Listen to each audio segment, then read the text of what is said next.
Vatican നാണയങ്ങളിലൂടെ ഒരു ചരിത്രം. ഒരു കൊച്ചു രാജ്യത്തിന്റെ വലിയ കഥകൾ അതിന്റെ നാണയങ്ങളിലൂടെ എങ്ങനെ പറയാമെന്ന് വത്തിക്കാൻ നമ്മളെ പഠിപ്പിക്കുന്നു. അതിന്റെ പിറവി മുതൽ യൂറോയിലേക്കുള്ള മാറ്റം വരെ ഓരോ നാണയവും ഈ വിശുദ്ധ നഗരത്തിന്റെ ചരിത്രത്തിലെ ഓരോ അധ്യായമാണ്. 1. ഒരു രാജ്യത്തിന്റെ ജനനം.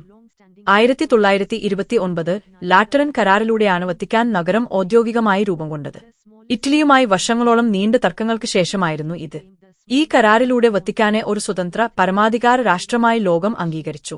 2. ലോകത്തിലെ ഏറ്റവും ചെറിയ രാഷ്ട്രം. വിസ്തീർണത്തിലും ജനസംഖ്യയിലും വത്തിക്കാൻ ലോകത്തിലെ ഏറ്റവും ചെറിയ രാജ്യമാണ്. പോപ്പിന്റെ നേതൃത്വത്തിലുള്ള ഒരു ദിവ്യാധിപത്യ രാജ്യമാണിത്. വലുപ്പത്തിൽ ചെറുതാണെങ്കിലും മതപരമായും ചരിത്രപരമായും ഇതിനുള്ള പ്രാധാന്യം വളരെ വലുതാണ്. 3. വത്തിക്കാൻ ലിറയുടെ അവതരണം. സ്വതന്ത്ര രാജ്യമായതോടെ 1929 വത്തിക്കാൻ സ്വന്തം കറൻസിയായ വത്തിക്കാൻ ലിറ പുറത്തിറക്കി. ഇത് ഇറ്റാലിയൻ ലിറയ്ക്ക് തുല്യമായിരുന്നു. 1:1 അനുപാതത്തിൽ. 4. നോട്ടുകളില്ല, നാണയങ്ങൾ മാത്രം.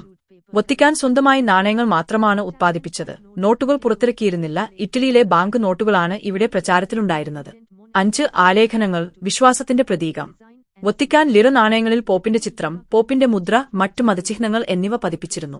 അതുകൊണ്ടുതന്നെ അവയ്ക്ക് ആത്മീയവും കലാപരവുമായ ഭംഗിയുണ്ടായിരുന്നു. 6. ശേഖരണക്കാർക്ക് പ്രിയങ്കരം.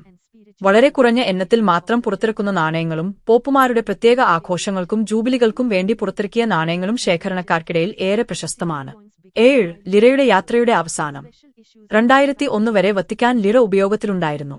ഇത് വത്തിക്കാനിൽ മാത്രമേ സാധുവായിരുന്നെങ്കിലും ഇറ്റലിയിലും ഇത് അംഗീകരിച്ചിരുന്നു. അതിനാൽ ഇറ്റാലിയൻ സമ്പദ്വ്യവസ്ഥയുമായി ഇതിന് അഭേദ്യമായ ബന്ധമുണ്ടായിരുന്നു. 8. യൂറോയുടെ പ്രവേശനം. 2002 വത്തിക്കാൻ യൂറോ കറൻസിയിൽ ചേർന്നു. യൂറോപ്യൻ യൂണിയനുമായി ഇതിനായി ഒരു പ്രത്യേക ഉടമ്പടി ഒപ്പുവെച്ചു. ഇറ്റലിക്ക് പുറമെ മൊണാക്കോയും സാൻ മറിനോയും ഈ സൗകര്യം ഉപയോഗിക്കുന്ന മറ്റ് രാജ്യങ്ങളാണ്. 9. വത്തിക്കാൻ യൂറോ നാണയങ്ങൾ. വത്തിക്കാൻ ഇപ്പോൾ സ്വന്തം ഡിസൈനുകളുള്ള യൂറോ നാണയങ്ങൾ പുറത്തിറക്കുന്നുണ്ട്. പ്രധാനമായും ശേഖരണക്കാർക്കായിട്ടാണ് ഇവ.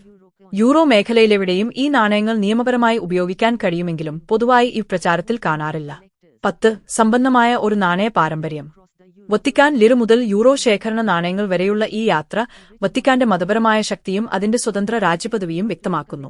ലോകമെമ്പാടുമുള്ള നാണയശാസ്ത്ര പ്രേമികൾക്ക് ഇത് ഒരു അതുല്യമായ ശേഖരണ വിഷയമാക്കി മാറ്റുന്നതും ഇതൊക്കെയാണ്.